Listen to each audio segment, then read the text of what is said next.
Good evening and welcome, everyone. My name is Mamelang Memela, and I work at the Portland Harbor Community Coalition as a communications coordinator, and I'm also part of the Braided River campaign.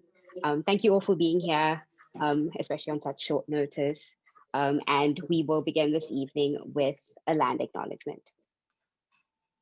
We acknowledge that we are on the traditional village sites of the Multnomah, Cathlamet, and Clackamas bands of Chinook, Tualatin Kalapuya, Molala, and many other tribes who made their homes along the Columbia River.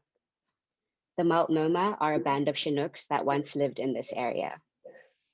We thank the descendants of these tribes for being the original stewards and protectors of these lands and waters since time immemorial.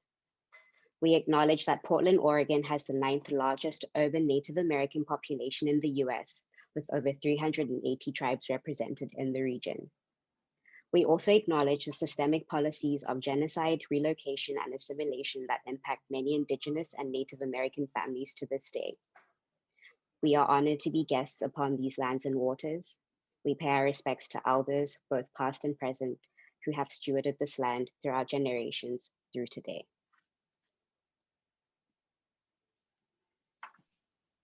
Thank you, Mamelang. So my name is Elijah Cetus. I use he, him pronouns. Campaigns organizer with Portland Harbor Community Coalition. And I'm also a co-founder with Mamelang and others of the Braided River campaign, which is a coalition effort aimed at a grassroots vision for future Portland Harbor developments, and specifically the fossil fuel hub that we're going to be talking about tonight. I want to start by just an introduction to what this event is about. So welcome everyone to the first in this 4-part series called Just Transition Portland Harbor. This series is an exploration.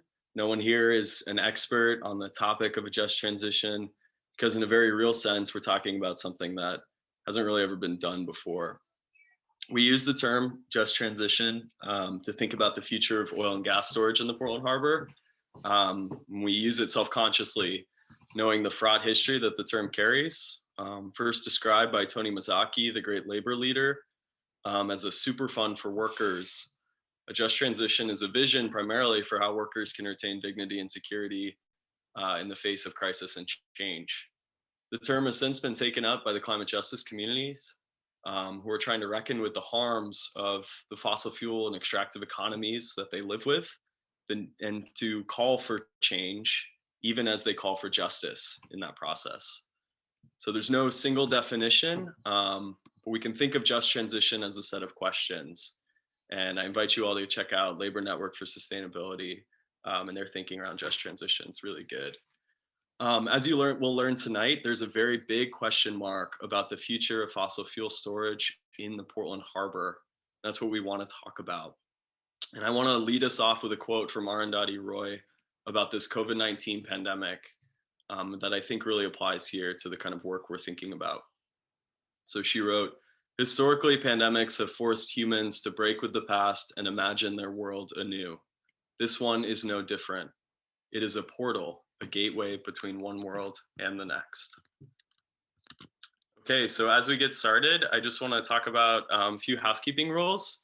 So please write a brief introduction in the chat with your name, pronoun, affiliation, interest. You can include your email, but actually we have a Google form for you. So to capture your emails, I think we've got them in the Zoom, but just in case. Please mute your microphone unless you're speaking. We'd love to see you, so feel free to share your video if you're comfortable. We may ask folks to turn off their video if we get like lag issues. Please write your questions in the chat during the presentations, and then indicate which speaker you want to ask, if any, or for everyone. And then we'll ask everyone to leave their questions until the Q&A. So raise your hand if you'd like to ask a question during the Q&A. And if you speak, please just state your name before sharing your thoughts. And then finally, this event will be recorded. So if you don't want to show up on a recording, I don't think it's going to capture all the attendees, but just turn your video off. Yeah, okay, so with that, Mamla?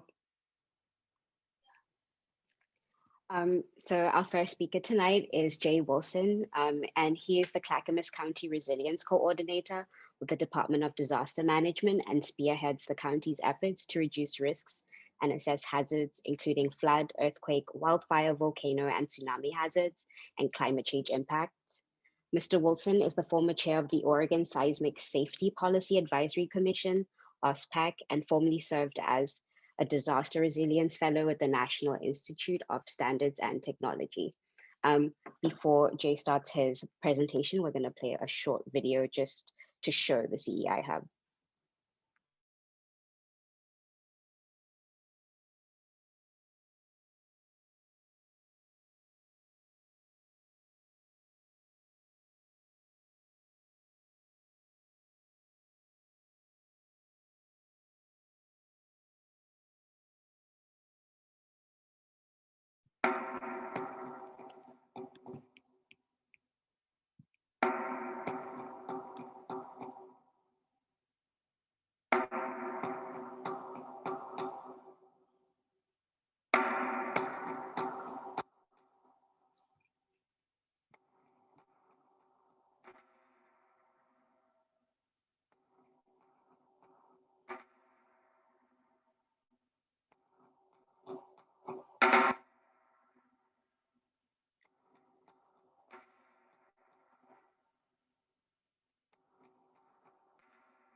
Okay, Jay, turning it over to you. All right. I invite everyone. Well, first I should say thank you all for inviting me to be here and join you. Can you see this opening screen? Yes. Okay, wonderful. Yeah, there's a link for that opening video. I just really wanted it to be a way that people could see the breadth and scope of the 6 miles of the tank farms along the lower Willamette at the mouth of the Columbia, and appreciate the context, the spatial context that they occupy there in that video. What I'm going to share tonight is a presentation that's been given a number of times over the past 2 years, originally at the Oregon Emergency Management Association in 2019, but since I've given it to a number of elected officials in all 3 of the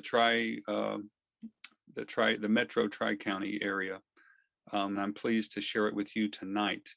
The point of it is the need for us to deconflict policies that should be working in alignment, and instead they're often competing for a place at the table, and that seismic and climate change policies for too long have been on parallel but non-engaged tracks, and that I think the CEI Hub is the perfect case study for how we need to align these and find the nexus in order to get to where we need to be by 2050. And this presentation covers a broad span of time too. I'm looking back 30 years from when I initially gave this to look at the Loma Prieta earthquake in 1989, because it has a lot of implications for Oregon. The damages that we saw 30 years ago there are fully representative of the kind of buildings and bridges and infrastructure that we have in Oregon, and especially in the metro area, that all are highly vulnerable. And so the damages that we saw there at that time, California has greatly moved on from, but Oregon has never had these tested. And these are huge vulnerabilities that we have for the built environment. 30 years ago also represents the spill of the Exxon Valdez in Prince William Sound. And at that time, it was the worst oil spill in US history, only exceeded by the Deepwater Horizon. It was 10.8 million gallons that came out of crude that came out of that tanker, and it had huge environmental, cultural, economic consequences that had lingered on for years. And of course, the issues around liability were highly contested, and Exxon Valdez never was held fully liable for this loss. But these two examples from 30 years ago, the earthquake and the oil spill, are key to appreciating what we're facing right now with the CEI hub. Let's see. So there we go. And so looking forward from where we are, 30 years forward, we have 2050. 2050 is the year that we're supposed to be hitting our greenhouse gas emission standards and drawing down 80% of our current usage. And there's already a lot of work that's going on in terms of legislation, in terms of laws that are actually getting enacted. It's a benchmark that we have to work with to get us where we need to be. And it's in dealing with fossil fuels, certainly a study like this one that I'm referencing from the city of Portland on electric vehicle strategies. Buying a lot of fleets of electric cars is one way to approach it, but I was impressed in looking at this report. It also addresses land use planning, transportation policies, long-term capital investments. It is a broad strategy, and this is the kind of visioning and strategic implementation that we really need to be talking about over these next 3 decades. This idea of looking forward and planning for this level of change and adaptation. And one of the criticisms I know that are out there is if you start messing around with fossil fuels, you're going to hurt the economy, that it's going to impact jobs, it's going to impact the way we do business. And this report from Multnomah County shows in this graphic that you can actually decrease emissions in the bottom, the kind of purple lavender color, while at the same time the Portland area has shown both population growth and job growth. And so the idea that these things can't coexist and can't actually be leveraged is a false narrative. Portland's demonstrated that while drawing down emissions, we can actually accomplish this. And there's a lot more information that are in these reports that I've cut out just for the sake of time. And so where are we at right now? We've looked back 30 years, we've kind of glanced forward 30 years. Here in the early 21st century, we're talking about resilience from the governor's office. And a lot of this is framed around seismic resilience and the magnitude 9 earthquake. But in a recent strategy proposal from the governor's office, the critical infrastructure hub was strategy number 2 out of 6, to prevent failure, to ensure supplies, and to find alternate energy resources that are available for responders. I mean, the language that's here is still highly focused on the emergency, on managing the emergency and using the CEI hub as a resource for critical energy during that emergency. And at the end of 2019, the Seismic Commission that I used to chair did deliver a report that mostly focused on technical solutions like retrofitting these old tanks and hardening the ground with liquefaction mitigation. But it did address a little bit of what I've been talking about, which are the environmental consequences and the need for us to have policy alignment. But this ties into the Oregon Resilience Plan from 2013, which also is a 50-year plan, multi-generational, and looking at getting us to where we need to be, like Japan and Chile were after their recent big earthquakes. But one of the other things looking forward from the perspective of now is the children and the grandchildren of all of us who are going to inherit the built environment unless we do something. I mean, those of us who are on this call, many of us have inherited the legacy systems that were put in post-war, that were put in without any seismic design, any sense of locating to avoid seismic hazards. And many of those systems have outlived their life expectancies anyway. They were never designed for our earthquake. And in fact, they've been pushed way beyond that. And it's really up to us, this first generation that understands the full risk of that earthquake, to make these changes now on behalf of our children and grandchildren. These folks are going to in 30 years, in 2050, they're going to be sitting in our shoes, and they're going to be having to make decisions based on the legacy of what our decisions are right now. And they're right to be upset and protest about what is their future with the situations that we're all staring down right now. And so going straight to the CEI hub, this place is a hotbed of hazards. The shoreline that all of these tanks are built on is prone to failure in an earthquake, to basically sinking, and the likelihood is high of these tanks spilling and releasing oil into the water. But it's not just the magnitude 9 earthquake. There's a Portland Hills fault that runs right along Highway 30 at the base of the East Hills that could generate a 6.8, which would be in fact worse for this site than a magnitude 9 would be, because it's right there. The hills are full of landslides that can immediately impact the sites or damage access. And then one of the other great issues is the wildfire hazard in Forest Park, that an ignition from the tanks could generate a wildfire, or a wildfire could generate a disaster there. And then you have all the populations who live in the vicinity on both sides of the river, especially on the east side, around St. John's and the Overlook neighborhoods, who are immediately exposed to any releases that occur here. And so the concentration of hazard and risk is something we really have to start finding a way to bring down, to buy down, to mitigate going forward into the future. And why is this such a big deal?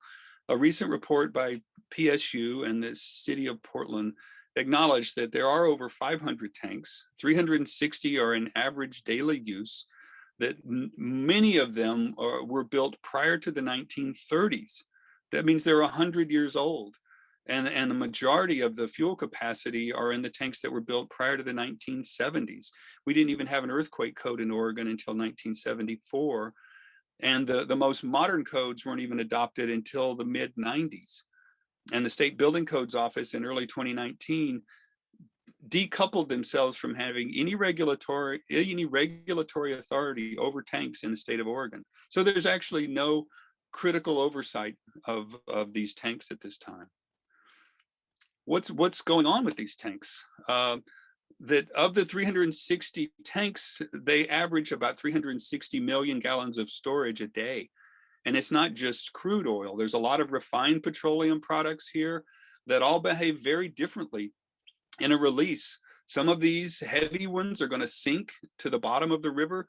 Some of them are very flammable as gases, and others may float, they may mix. They all have very different response techniques for dealing with them. And on top of the petroleum, there's also ammonia and chlorine, which are highly toxic chemicals that are also in this very compromised area. But the risk is even worse when you think about the oil getting into the river.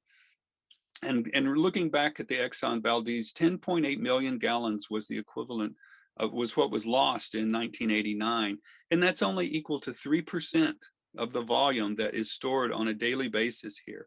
3% would equal that one disaster.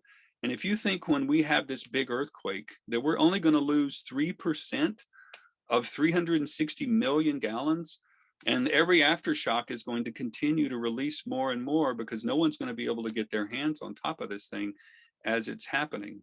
And the rivers, the tidal influence at the mouth of the Willamette goes all the way to Willamette Falls and all the way to the Cascade Locks. And no one really has studied the nature of what a big release like that is going to do. The nature of that environmental catastrophe has not yet been defined. And the economic impacts for the city, for the region, for Washington and Oregon, have not been added up yet. There are so many unknown unknowns. And when I was coming across all of this in mid-2019, I started just thinking, I've got to be wrong. There's got to be work on this. And I started calling everyone who's on this list. Richard Franklin with the EPA, Gary Shigenaka, who worked on the Exxon Valdez spill, a number of folks in DEQ, Washington Ecology, Portland BES, the Water Bureau, Willamette River Keeper. These people I talked to on the phone in person, and all acknowledged there's no environmental impact analysis for this disaster, and there's no worst case planning. Almost all of the oil spill contingencies are for single facilities losing oil on their single site. It's not a cascading event. It's not during an earthquake. And so the nature of what I'm talking about right now is an unknown unknown. And it should be a huge incentive for us to get on top of it. No action is the worst possible thing that we can do right now.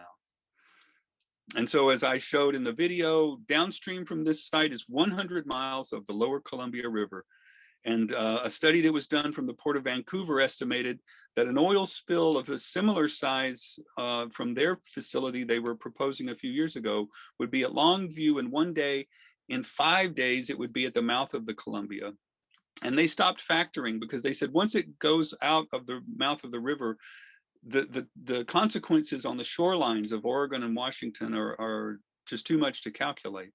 And having an oil slick on top of a tsunami, this is why I've been calling this our Fukushima for a number of years as this huge environmental consequence that that is avoidable.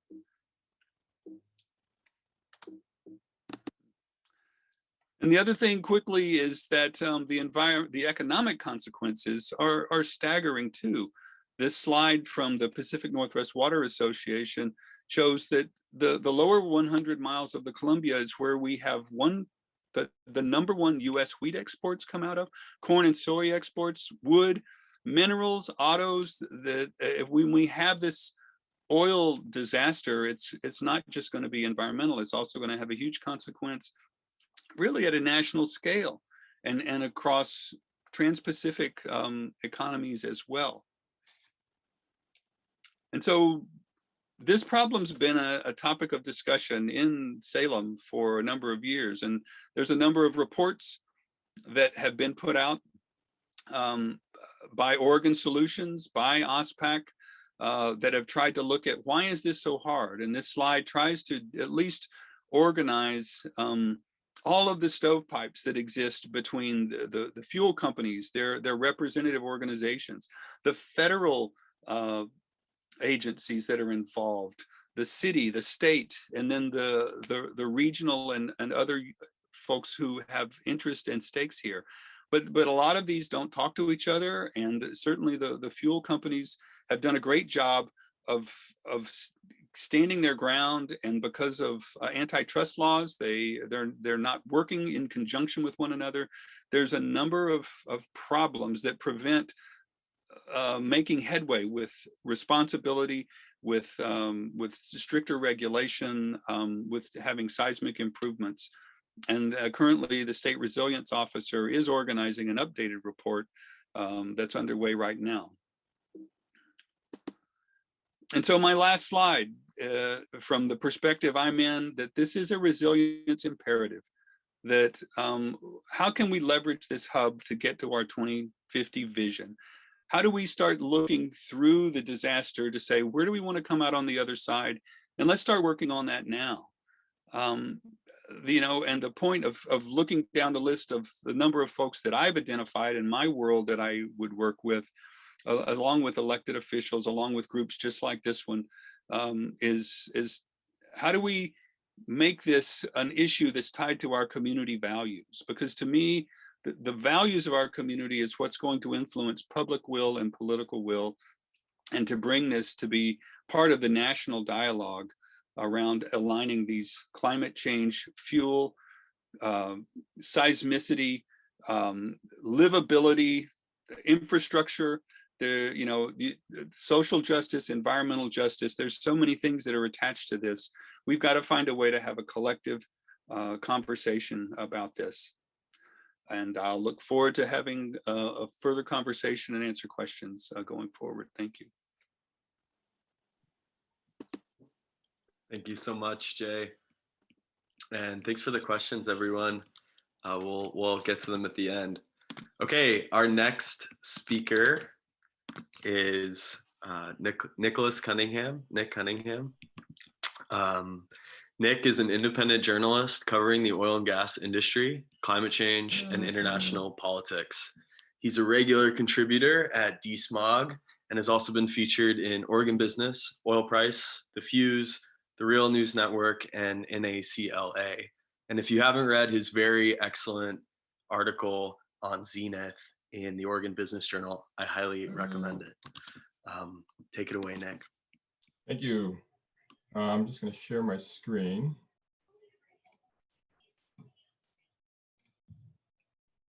Can you all see that?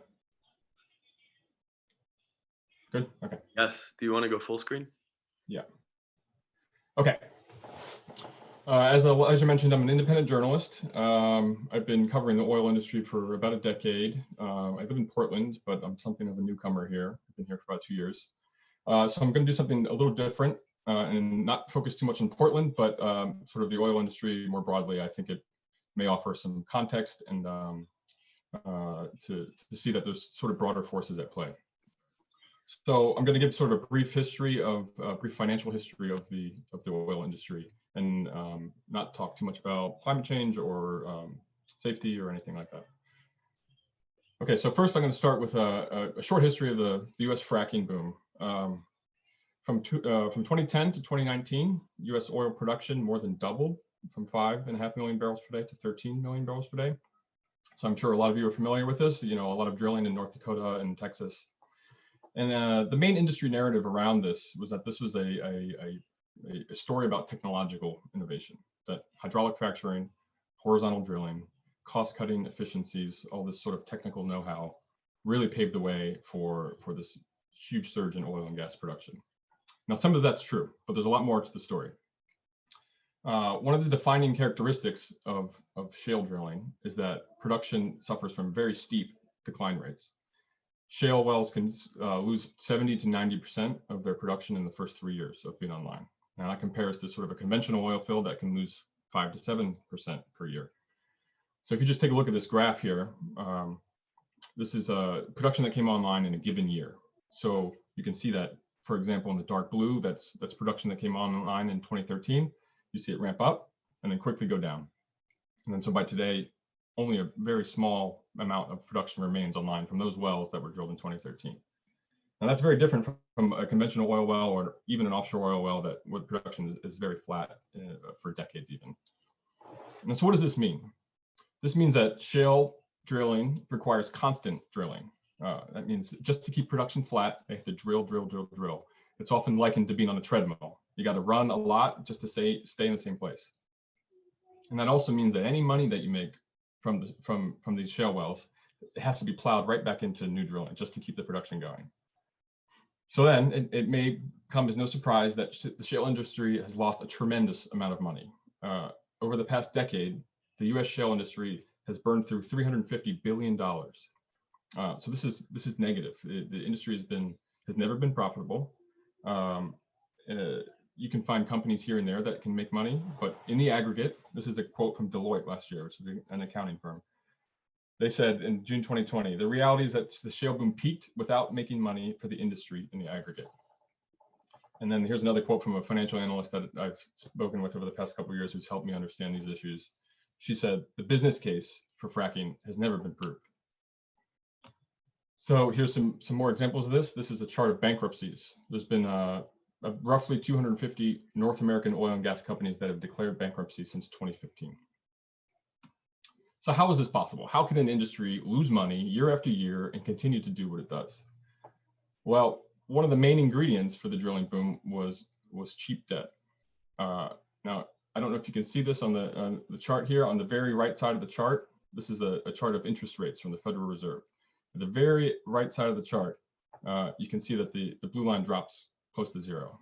So basically, since the global financial crisis in 2008, the Federal Reserve dropped interest rates to near zero to kind of try to rescue the economy, and they kept them there. Just for the past 10 years, they've been essentially zero. So that means it's been very cheap to borrow money. So oil companies could borrow money very cheaply. And likewise, by the same token, Wall Street has been looking to invest in things over these years. You know, with interest rates so low, they don't make money by sitting on their money. They got to move it around. And so they've been looking for places to invest in. And shale is one of those sectors. So it's sort of a growth story. You know, these oil companies would go to Wall Street and they'd say, hey, look, we're producing all this oil and gas. It's growing so much. We're not making money right now, but we promise that we will. You know, we're cutting costs, we're getting more efficient, and you know, profits are just around the corner. And that turned out not to be the case. So one of the main takeaways from this is that the fracking boom was possible by a marriage between the oil industry and Wall Street. It's a key relationship. Now, the investors started to kind of catch on to this in the last couple of years prior to the pandemic, and they started to sort of close the taps on the financial spigot. And drilling was slowing down even before the pandemic, and then the pandemic hit, blew a hole in the oil industry, and drilling really slowed down. So here's another chart about oil demand. You can see that oil demand has been rising very steadily and durably for decades. And then at the very right, you see it's sort of plateauing just prior to the pandemic as rich countries started to see demand peak a little bit, and it's still growing in the developing world, but then the pandemic hit and it falls. So in these years, when all this oil and gas was coming online, there was a glut and prices crashed, and the industry had to kind of look for alternative growth markets. One of their first strategies was just to export. You know, in the US, there was this glut, tons of gas, tons of oil, prices were down, they had to kind of get rid of it. So exports became this big strategy. And a lot of you, I'm sure, are familiar with this. In the Pacific Northwest, there's all sorts of projects to sort of build pipelines across the continent and ship it to Asia. There's even more on the Gulf Coast, and a lot of those in the Gulf Coast succeeded more so than here. Another strategy is betting big on LNG. An example of that was Shell bought a company called BG Group in 2015 for $50 billion, a huge deal, made Shell the largest LNG exporter in the world. And then petrochemicals, so plastics. This is another big diversification strategy for the oil industry. Exxon in 2017, for example, announced $20 billion over 10 years on its Growing the Gulf campaign, which is to just build a bunch of petrochemical facilities, turn natural gas into plastics, and then try to either export it or sell it domestically. So the aim of these strategies is sort of to mop up oversupply, raise prices, find new growth, and also to diversify, sort of a hedge against volatile and low oil and gas prices. So that's sort of been their strategy in the past couple of years. The pandemic hit, it cast doubt on oil demand, and in the minds of the oil industry, this sort of makes it all the more urgent to sort of lean on these alternatives, LNG, petrochemicals, things like that. Less so just oil and gas drilling. This is a chart from the International Energy Agency, and this is sort of a forecast for gas demand over the next 5 years or so. It takes a hit from the pandemic, but basically they see it growing. And this is sort of an industry-friendly outlook. This is driven mostly by China and India, this assumption. And the oil industry is betting really big that gas sort of thrives even in a carbon-constrained world. They say gas is cleaner than coal, and so it will survive carbon constraints, and so that's kind of how they're trying to pivot. Obviously, there's problems with this narrative. First of all, methane is a huge problem. Powerful greenhouse gas, and it leaks at every stage of the gas process. So it leaks at production, it leaks at pipelines, leaks in compressor stations, leaks in distribution lines. Taken together, all this methane, depending on the study, erases the benefit of gas over coal in terms of climate, or some people even think it's worse. Another problem with this gas narrative is that there's going to be tons of climate risk, policy risk, regulatory risk. The industry thinks this is going to be sort of a safe hedge against peak oil, but in reality, gas is going to get hit too. An example of this last year, Ireland sort of shunned a bunch of US LNG and is now considering banning import infrastructure for LNG. This is all based off of the perceived climate disaster that the drilling in the Permian Basin in Texas is. And then also France also scrapped a deal for a big US LNG facility on the Gulf Coast of Texas, also because of methane concerns. So this sort of sent shockwaves through the oil industry, and they were like, oh, this is like a preview of future climate risk and regulatory risk. Other problems with the gas narrative: the sort of endless assumption of endless Asian consumption is probably overhyped, and there's more and more analysts that are calling attention to this. And importantly, renewables are increasingly cheaper, and that is not just in the US but around the world. There was this article in the Wall Street Journal from just over this weekend, and it talks about Shell's big bet on natural gas and how it might not work out, basically. And this is the deal I was just mentioning, the $50 billion deal to become a big LNG exporter. Here's a quote from from a Shell executive. He says, "If you look at the global gas industry, its role in the energy transition and in the world energy mix decades from now is up for grabs," which sounds like a sort of diplomatic way of saying, they might have made a bad bet here. And then here's another quote from Maersk, which is a global shipping giant. One of the big sort of assumed growth markets was using LNG in shipping, so that the ships would use, they burn really dirty fuel oil, and if they switch to gas, that would be a cleaner alternative. So this guy from Maersk says, LNG is a fossil fuel. It emits CO2 into the atmosphere, and that's a problem we're trying to solve. So picking another fossil fuel as a starting point, we don't like that idea. Okay, so there's another warning for this gas narrative. Petrochemicals is another alternative strategy that the industry is trying. So again, this is mostly about plastic. The International Energy Agency just came out with a report a few weeks ago. They said that 70% of the growth in oil demand over the next 5 years will come from petrochemicals. So this is plastic. So the growth is going to come from plastic, not cars or anything else that we commonly think of. So this is the big bet that okay, oil's peaking, we're going to shift into plastic and make sure everybody's consuming plastic. The problem with this is that this might not work out either financially. The industry's built too many of these facilities, too much capacity. Prices for plastic have been declining, and importantly, the future of this market isn't also in doubt. There's been bans. Obviously, the ocean is filled with plastic, and everybody's angry about it. And there's been bans on single-use plastic. There's also a ton of pressure to improve recycling, come up with new feedstocks, new materials to make all these products out of instead of petrochemicals. Okay, so are we at peak demand? That's kind of a big question.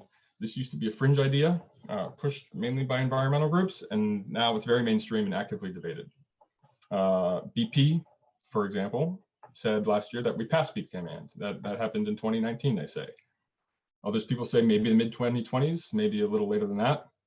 There's also another school of thought that says, okay, there's one last big oil boom coming, and that's the result of, post-pandemic, we all go back to normal life, demand comes back, and meanwhile, we hadn't been drilling for oil this whole time. And so there's a shortage and there's one last price spike, and then the energy transition takes over. Okay, that's a more industry-friendly approach.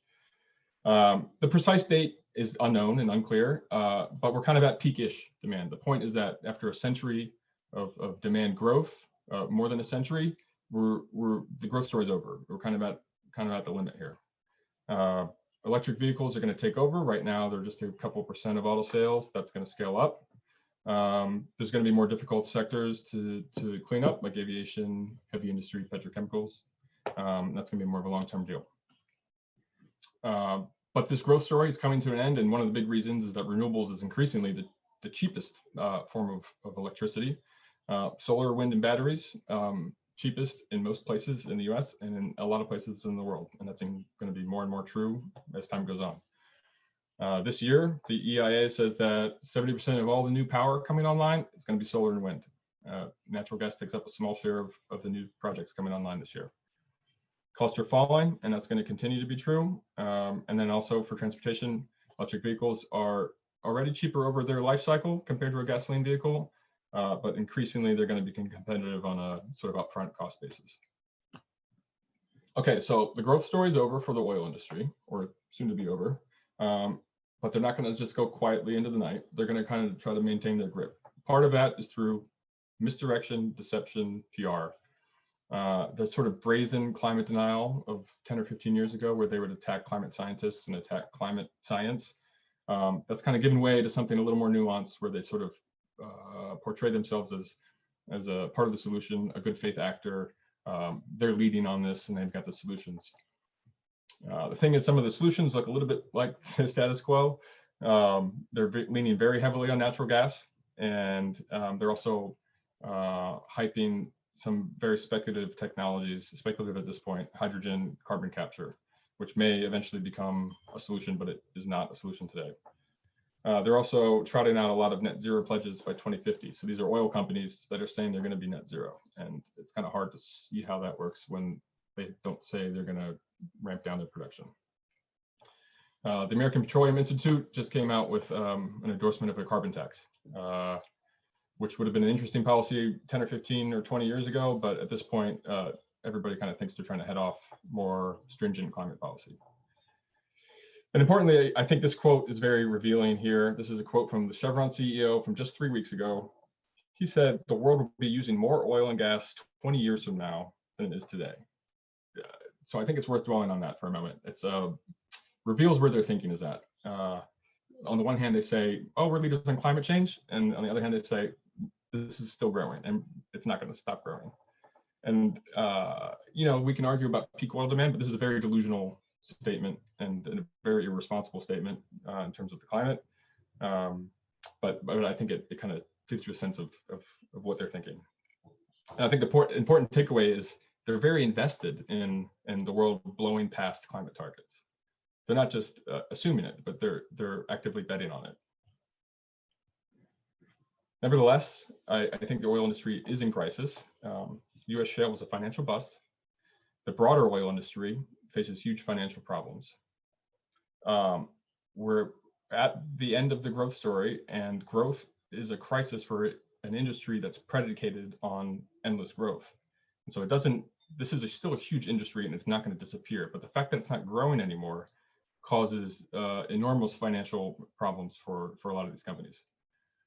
They're now looking for alternatives. So LNG and petrochemicals are kind of the two big ones. But those also have their own problems, and there's policy risk and climate risk associated with that as well. And I think it's important to note that the oil boom was not possible without Wall Street. Big finance is a big part of the story. Rainforest Action Network just came out with a report. They said top 60 banks poured $3.8 trillion into fossil fuels in the past 5 years. So this is notable because this is after the Paris Climate Agreement. So they're still financing this stuff that's not aligned with the Paris Climate Agreement. But capital is starting to shift away. Investors are tired of losing their money, and financial markets are reorienting themselves and sort of shifting into green energy. So this is a big deal. So the good news, renewables and electrification will win on the economics. It's just a matter of time. Global capital is shifting away from fossil fuels. Financial regulators are increasing their scrutiny. The industry is losing its social license to operate. And because of all this, they're also losing political influence. The bad news is we're way behind on our climate targets. The UN says that fossil fuel production must decline 6% per year over the next decade in order to hit climate targets. But we're actually increasing 2% per year. So we're way behind. Also peak demand, even though we're at peak demand, that does not mean that the industry is going to disappear overnight. This is going to be a long decline, and it's going to be hard fought. The oil industry is certainly fighting hard. And the markets are turning against fossil fuels, but that is not a substitute for big transformative climate policy. We're never going to get there without big changes in policy. And with that, I'll leave it there. Thank you. Thank you so Thank much you. for that overview, Nick. Please, everyone, write questions in the chat. We will record them and get to them. All right, our last presenter is a friend and colleague of mine. Anissa Pemberton is coalition coordinator for two coalitions, the Portland Clean Energy Fund Coalition, PCEF, and the Oregon Clean Energy Opportunity Coalition. Growing up in rural Illinois, Anissa faced the climate crisis at a young age through the pollution from industrial agriculture and manufacturing in their community. Anissa began working with the PCEF ballot measure campaign as a field organizer for 350 PDX, and then worked for 2 years as the coalition manager at 350 PDX before her current job. Thank you so much for joining us, Anissa.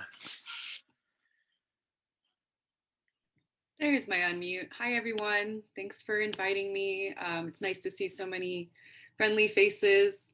And thank you, Jay and Nick, for all of that great information. I'm going to be shifting the conversation a little bit now away from where the oil industry is currently and towards some of the solutions we have an opportunity to use in our local community, particularly around the Portland Clean Energy Fund. Many of you I know worked on the campaign with me. I know you all, a lot of you were volunteers. The Portland Harbor Community Coalition, of course, supported the campaign. So some of this may be review for some of you, but I'm hoping it will be a good refresher of what the opportunities are from the Portland Clean Energy Fund. So the Portland Clean Energy Fund is the first ever clean energy fund for climate justice in the nation and the globe. So we have a unique opportunity in Portland. So today we're going to be talking about what it is, how it came to be, and what's next. So the Portland Clean Energy Fund was established by a successful ballot measure passed in 2018 by 65% of Portland voters. It is the first environmental measure in Oregon history that was created and led by communities of color. You know, election night was really fun. I was on the phones until 8 p.m. And you can imagine my shock walking in at 8:05 to the party and realizing we won and it was already called. You can see on this map that we had a high turnout. We had over 80% voter turnout. I think that was in no small part to our coalition's efforts to get out the vote in communities that were traditionally not asked to vote. You know, we did a lot of outreach to people of color, low-income communities, and other communities who are not regularly addressed when we're thinking about big ballot measures. It was actually one of the few, sadly, that passed in 2018, one of the few climate measures. And so it kind of speaks to this new idea of how do we organize to win and how do we successfully push for just transition in Portland. So who is behind it? Well, I already mentioned that you all had signed on to the campaign. A part of our steering committee, though, includes the Coalition of Communities of Color, my organization, the Asian Pacific American Network of Oregon, Verde, which is up in Northeast Coley, the Portland branch of NAACP, and I saw someone from the NAACP here. Thanks for joining us. Opal Environmental Justice, the NEA Family Center, and then the organizations on the bottom were considered our privileged organizations, folks who helped out with the campaign and supported our vision. So that's my former organization, 350 PDX. Hey, Anais, very nice to see you here tonight. Hey, Emily. Sierra Club of Oregon, Audubon Society of Portland, the Oregon Physicians for Social Responsibility, and Columbia Riverkeeper. We started to draft this ballot measure actually in 2016. It's got a long history of building up throughout the coalition. So we began to write it, we put together the coalition, then we filed the initiative with the city of Portland, and we got 61,000 signatures to reach the 35,000 mark that we needed to get. And then of course we won, which is great. So how is it funded? So for those folks who need a kind of a refresher, it's funded by a 1% surcharge on retailers whose annual sales are over $1 billion nationally and over $500,000 in the city of Portland. So if they drop below that mark on either level, they're no longer going to be taxed by this. I always like to remind people of this because, of course, big business would like to scare us all into thinking that this tiny little local tax will somehow bankrupt them. It will not. But because it only affects the largest corporate retail chains, we had a ton of support from small businesses and locally owned businesses for this measure. It will raise $44 to $61 million annually. This year is projected to raise $60 million annually. And this is a ton of money. And I don't want to underscore, that it's not enough money, but I will say it's not enough money to transition the economy. It is enough money to start, which is great. And I'm really glad we have this investment tool to start. But I will say that it's going to take a lot more funds to really transition Oregon's economy away from this currently harmful fossil fuel industry. So 40 to 60% of the funds will be going towards renewable energy and energy efficiency programs. 20 to 25% goes towards workforce development programs such as job training, apprenticeships, and contractor support. 10 to 15% goes to regenerative agriculture, and 5% goes into a fun bucket we call future innovation, which I like to always say, I don't know what's going to happen. You tell me. So PSEF is administered through kind of a series of groups of people. So there's the PSEF startup team that assists the PSEF grant committee in creating this program. And over the last 2 years, the PSEF grant committee has spent a ton of time engaging and investing in community outreach. And I know I've seen a lot of you folks in those different hearings and those meetings, and I'm really grateful for all of you for whatever you've been able to put in to making this program a success. One of the things that we were really excited about was that the PSEF team and the PSEF grant committee really represents the communities that are going to be benefiting from these monies. So 60% of the BPS PSEF team is BIPOC, Black, Indigenous, and people of color. Whereas I think this number is a little off now. I think it's now 90% of the grant committee is representing BIPOC communities. So that's really exciting. And we've really seen some great outcomes already of what it looks like when folks who are most impacted first and worst by climate change are able to really take control of how money is being allocated. So renewable energy and energy efficiency programs, this could look like a number of things. It could look like home retrofits. So for example, it could look like updating windows or insulation or other things in low-income households that normally don't have those sort of things. It could also look like giant solar farms, frankly, and I hope that they're community owned. I think that is really the future of the energy sector. I think it's the future of a really resilient energy sector. I think we've all seen this year with the wildfires how tenuous our energy system currently is. So 20 to 25% will be going to job training and apprenticeships, as I said. And so this could look like, for example, Constructing Hope is going to be receiving a grant to help low-income Black men enter the clean energy sector. So it can look like a lot of different things depending on the population, but it's basically going to be training and making sure that folks can get into living wage jobs.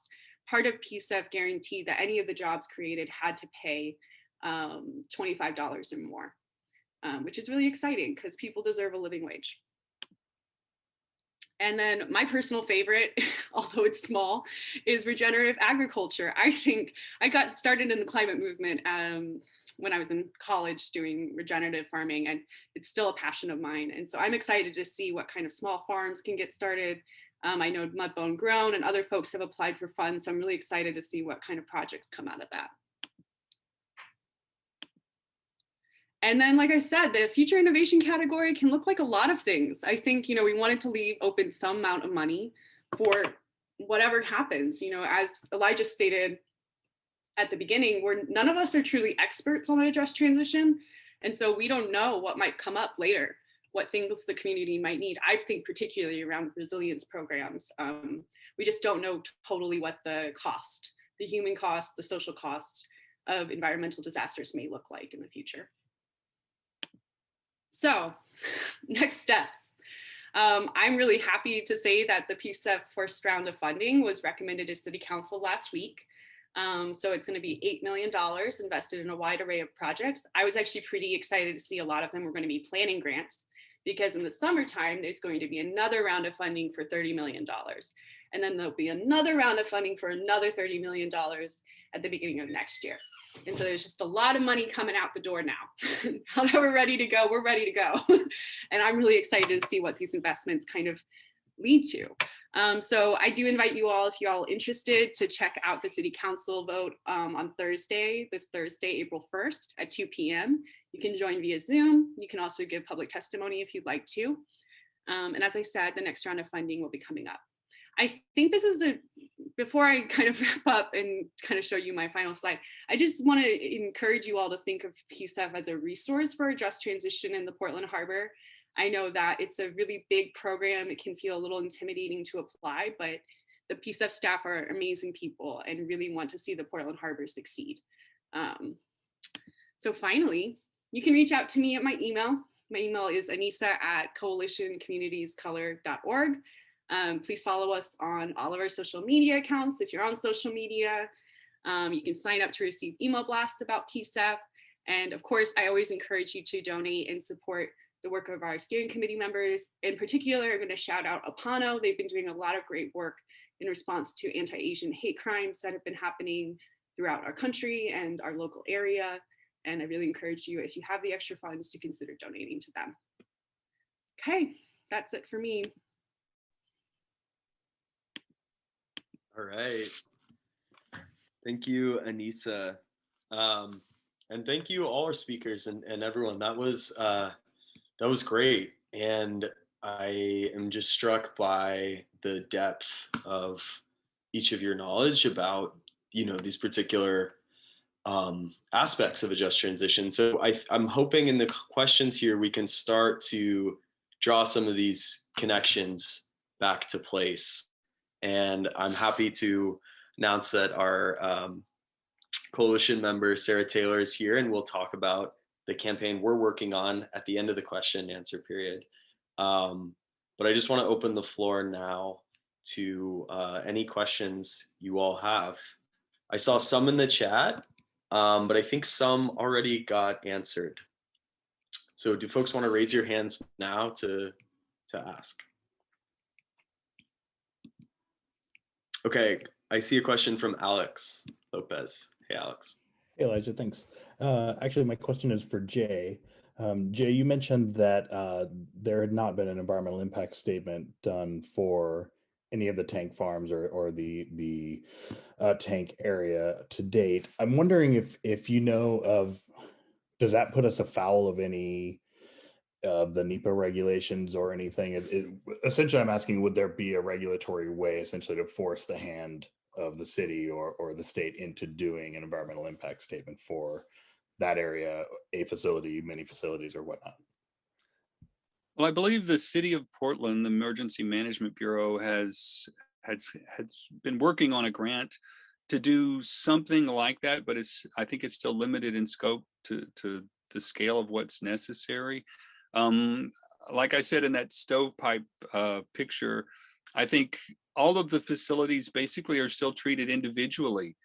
And so those requirements still only tie to the individual responsibility, and the earthquake issue is a multi-facility catastrophic failure. And so this is where all those antitrust laws come into play of fractionalizing what to many of us just looks like a collective of facilities and risk, but they all operate under a lot of different kind of rules. And this is why this has been such an insurmountable problem at a policy level, at a regulatory level for so long. I mean, it's a great question, but until I think it's going to have to come from an outside, independent group that isn't, tied to any one facility doing this. I've talked to Congressman Blumenauer's office recently. I gave that presentation at its inception to Congresswoman Bonamici's office.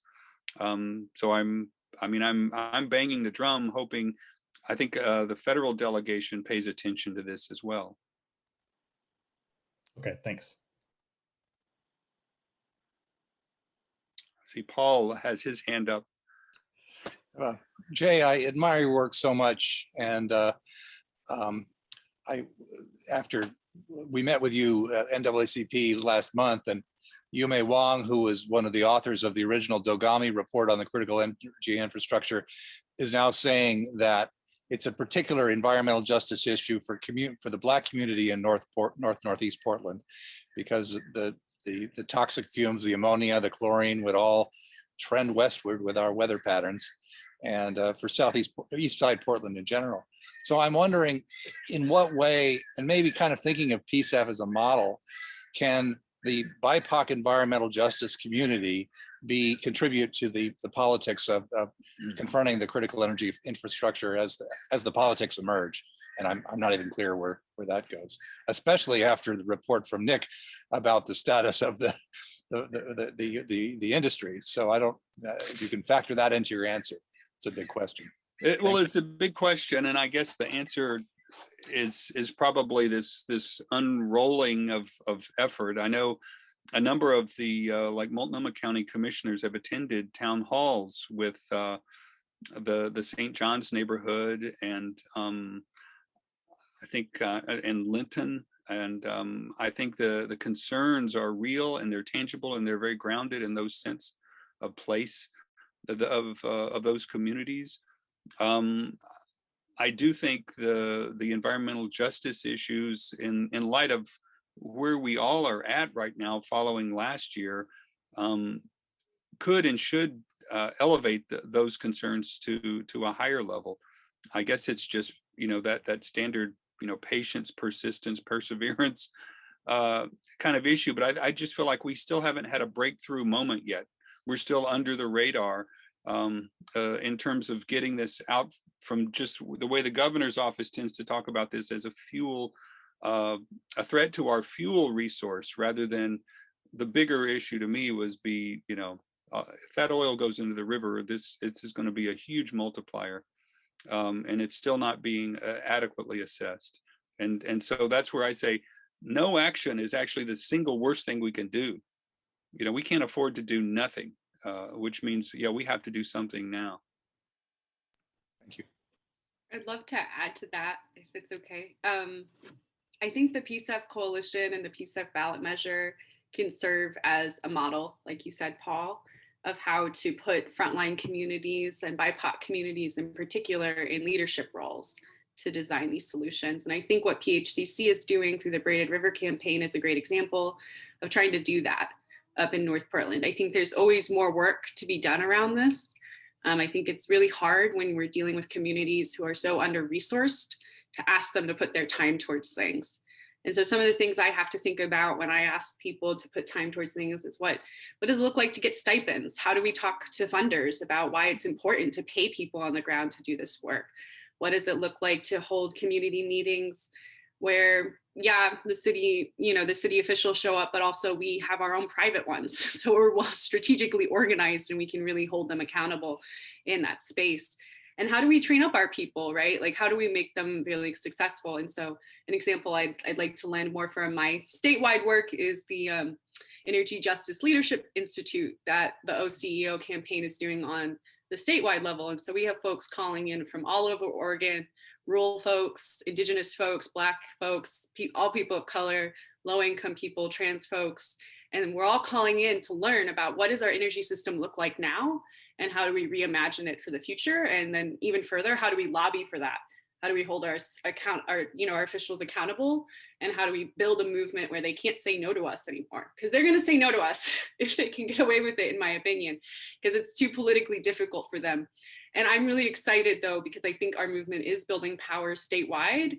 And I think by pushing just transition solutions, we're really kind of affecting a different way of looking at things. And I can see the needle shifting little by little every year. And that gives me hope, especially as a young person who's kind of looking at, as Jay wisely said, 30 years in the future, what is this going to look like for my grandchildren? What does this look like for my children?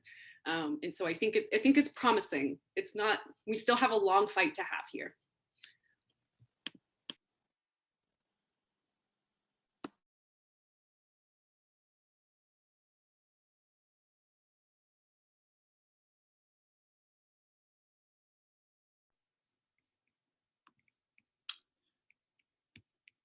All right, questions. And also feel free to, if you have questions for Mamong and I as well, and sort of like, why did you do this talk? Those are welcome also. Or where are you going? Yeah, please raise your hand or write it in the chat.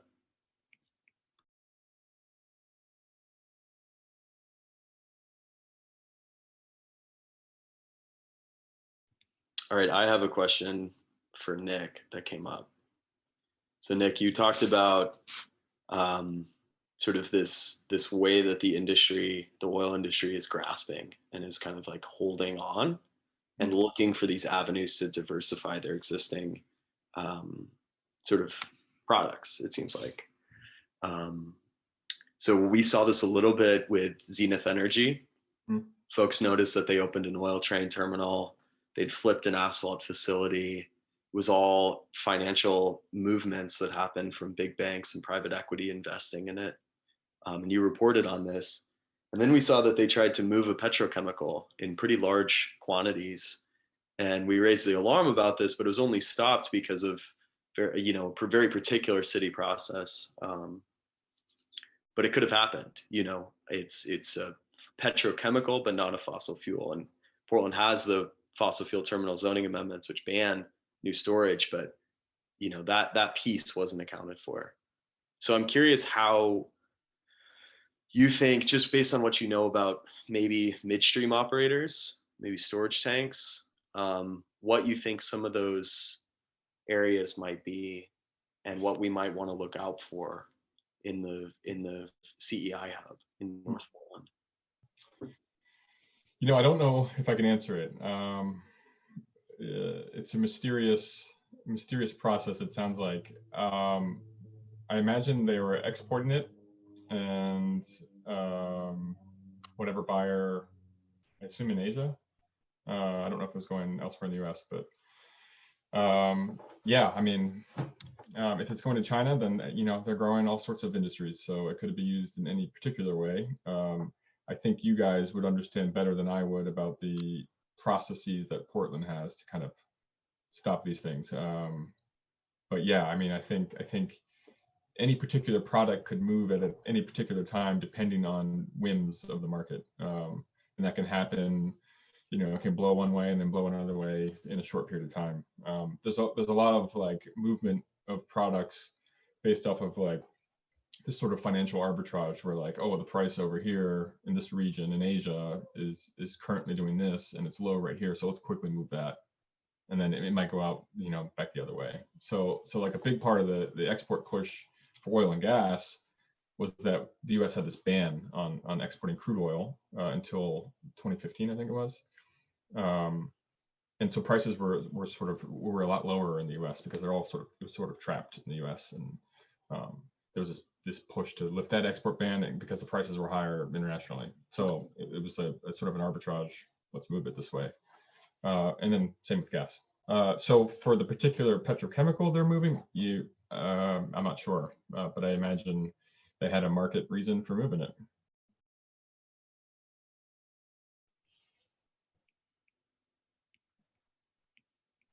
Awesome. I see a hand, Michael. Yes, thank you. Jay, this is a question for you. It's starting with a statement. I used to work in emergency preparedness for the state of Oregon for public health, and we were looking at those tank farms for years. And I came to this in thinking of just transition, how are we going to do this?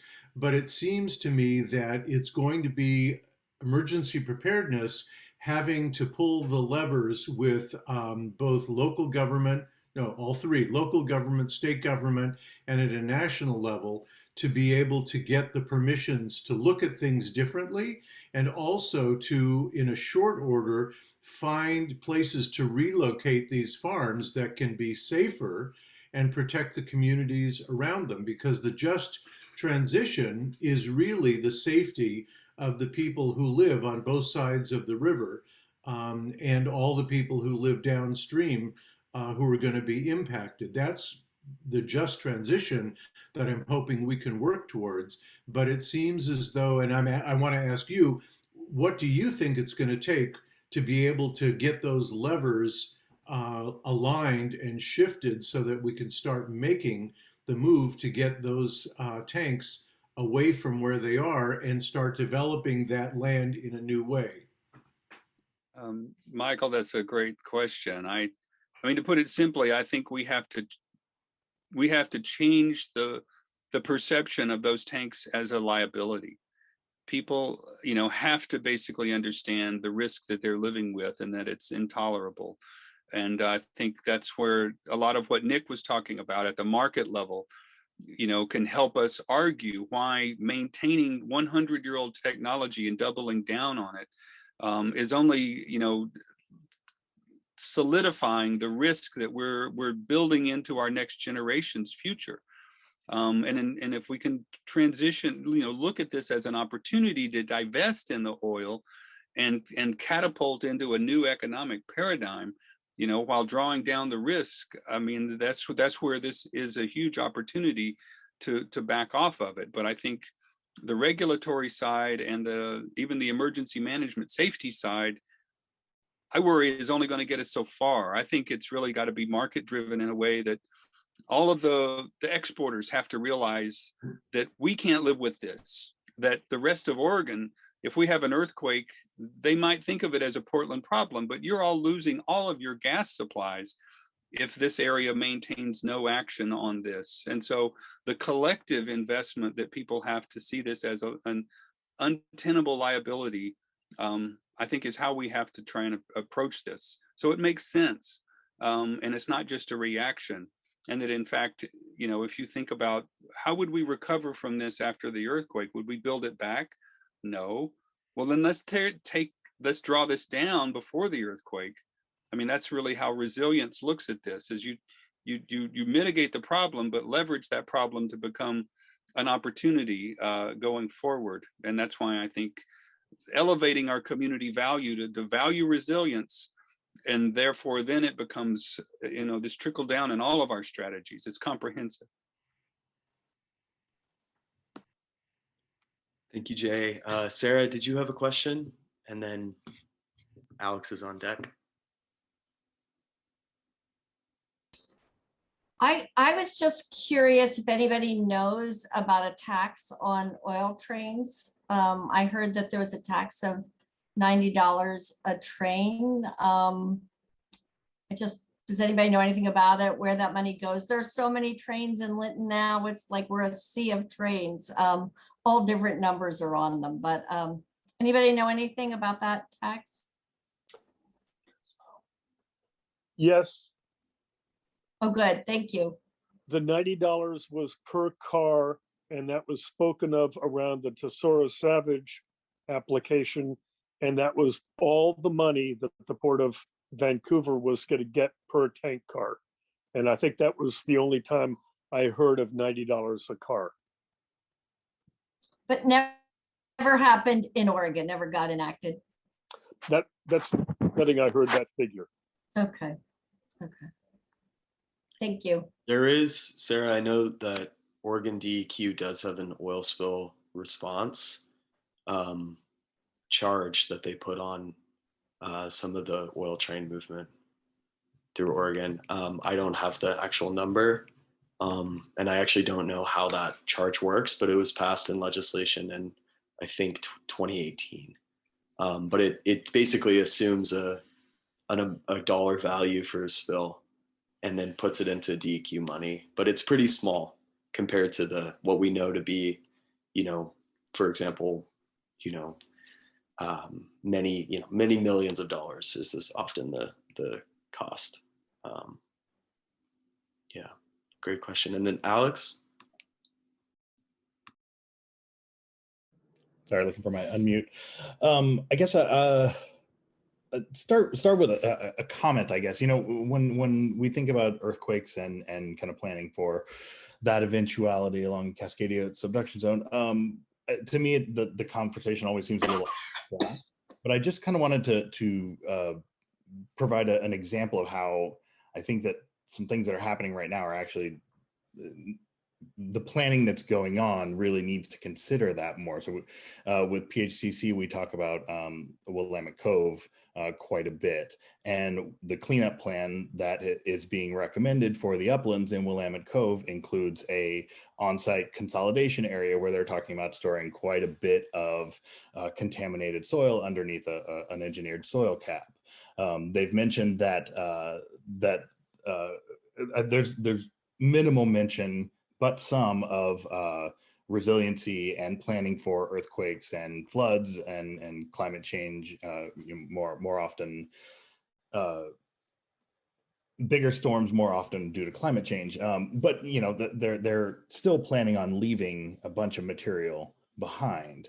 So kind of with that as the context, what I'm wondering is if anybody sees a way to leverage the cleanup of the Portland Harbor and the Superfund site essentially in advancing the goal of making that energy hub more resilient at this point. So, all of the planning that's taking place for all of this stuff should be forward facing and looking ahead to what is going to happen to this area in the future. But I'm just wondering if there's any opportunity there, and this is really, I guess, just a question just in general, for using that cleanup as a springboard to kind of talk about the infrastructure and resiliency.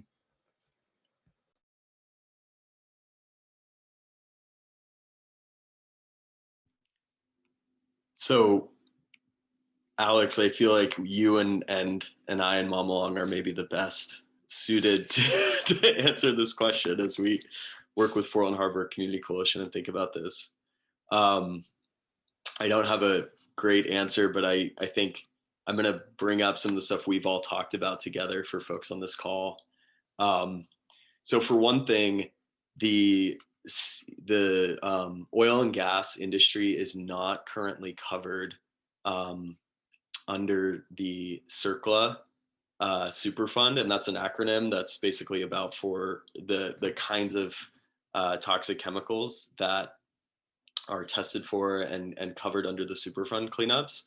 The oil and gas industry is no longer taxed to fund the Superfund cleanup process, although that was how the Superfund cleanup was originally funded, was through the chemical industry and the oil and gas industry being levied a tax.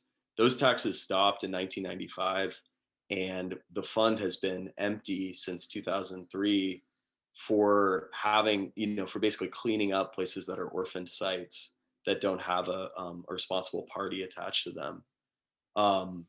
So Earl Blumenauer, actually, our Congress person here in Portland, has been introducing a Superfund Reinvestment Act that would actually reapply a lot of those taxes onto the oil and gas entities. And so that would actually, that's like one point of connection, is that you would have the money that they have made in even the storage of fossil fuels, sorry if that's loud, going directly to cleaning up orphan sites. And one thing we know when we think about peak oil and we think about even the CEI hub is that without, a lot of care taken to ensure that responsibility is placed on the polluters, we could see many orphan sites, many storage tanks that are quite old or improperly cleaned up. Alex, would you share with us, right before we turn to our closing remarks, would you just share with us the observation you had as an environmental technician, and you can leave out sensitive information? Sure. What Elijah's referring to, and clearly we've been having these conversations in the background, but what Elijah's referring to is that I'm actually an environmental geologist registered in Oregon and Washington, and have been doing environmental remediation work in the Northwest since about 2005. And one of my very first assignments as a junior environmental scientist was to do testing at I will just say an industrial facility along the river. And it was, we were doing quarterly monitoring there, and the condition of the groundwater particularly, and that's what we were we were looking at was just pretty horrendous. I mean, we were finding, feet of free product, and this was, 1,000 feet from the shore. We would actually have to go down to the shore and adjust the booms every once in a while, because the booms were just sort of out there all the time to catch any spare blobs of oil that just happened to come up out of the ground. So what Elijah's referring to is that I've just seen quite a bit of that contamination and really of those tank farms up close and personal. And so I've got some experience with that. So that's kind of some background on the context of my question as well. Thank you, Alex. Okay, in these last 5 minutes, Sarah, would you be willing to talk about our work in the Braided River campaign and give us that introduction as we close out on next steps?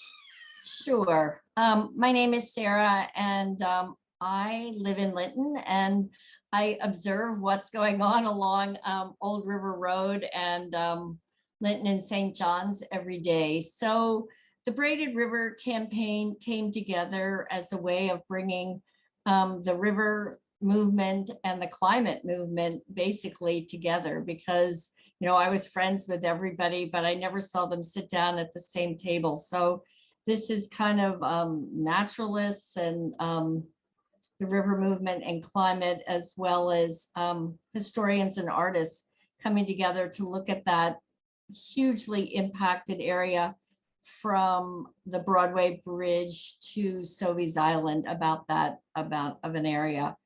The Braided River campaign is based on the idea that this was always a working waterfront, that, for thousands and thousands of years, that was a place where people gathered food and fished and hunted. And so we make an assumption that for thousands of years, the first people were very successful in managing that. So we have one arm of our campaign is the storyteller arm. So I go around and I collect stories all the time and look for photographs of evidence of how that river was successful, that area, and also how it was deeply, deeply wounded. I've become a little bit of an architect sleuth in the last few weeks. Like, I'd love to go down and look for an old building in the midst of all the gas tanks and then find out its story. So, but anyway, we are trying to envision a new green working waterfront. And we picked this part of Portland because of the CI Hub and the Superfund, and also because many people don't understand that thousands of people were displaced from that area. That between Giles Lake and Chinese farmers and Linton and St. John's, we just have thousands of small businesses, farms, having been torn down and nobody even knowing. So we're not pushing, but we're working towards a green working waterfront. We're working with the city and the port and Prosper Portland and anyone who wants to work with us to change the comprehensive plan. And we're doing that through a variety of methods, through the economic opportunity analysis. But ultimately, we want to see the city council adopt a comprehensive plan that changes the zoning so fundamentally that the tanks would no longer have a place in our primary vision tool, which is a comprehensive plan, that we would maintain jobs while maintaining great natural resources, worker services, treating workers well. So we don't want to lose jobs, but we do want to remove things that are dangerous and unhealthy for our communities, which includes those tanks. So we're hoping that we can work with all of you to end sacrificial zoning. That is Portland's sacrifice zone, in addition to the tanks and the Superfund. That's where our garbage goes and our sewer goes as well. So just trying to change that narrative. And just want to say that on Locust Focus today, Mama Long and Bob Salinger did a great show with Barbara. So if you want to know more about the Braided River, I would encourage people to listen to that radio show. I think they did a great job. And we're looking for artists, we're looking for historians, and we're looking for people who are willing to dive into urban planning and how that relates to environmental justice. Is that okay? Is that good enough? Perfect. All right, Mamong, do you have any anything last that I'm forgetting? I wrote in the chat, everyone, a little Google form. We probably have your emails captured, but just in case. Oh, and Tracy asked, BRC is short for Braided River Campaign, and it's a coalition effort of Portland Harbor Community Coalition, of the Portland Harbor Community Advisory Group, Linton Neighbors, residents, other organizations. We're small and growing. So yeah, so we will follow up with you all with the next webinar will be the last Tuesday of each month for the next 4 months, same time. So that's April 27th.